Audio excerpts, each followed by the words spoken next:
The tarot cards are interesting because they were developed just as playing cards for the rich people in medieval Europe, and the divination part came into the cards much later than the cards were created, and lots of people have a whole lot of superstition about the cards.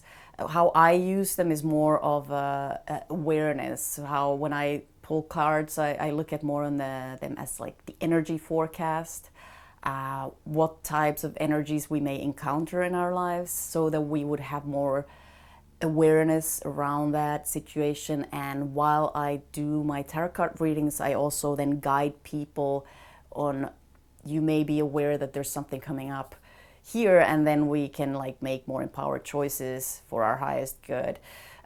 So tarot cards, they work through archetypes. There is a lot of we can have astrological meanings to each card, and they just basically depict the archetypes that are kind of in all of our consciousness, despite the conditioning and our upbringing.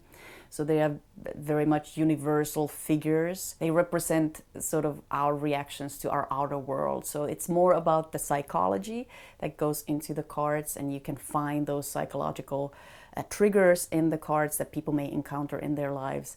And that's how I approach the tarot cards, as a self-development tool, and also a tool to guide people if they have these triggers come up in their lives. It's not a predictive tool necessarily. I'm not going to predict your future, and the future is never set in stone. So we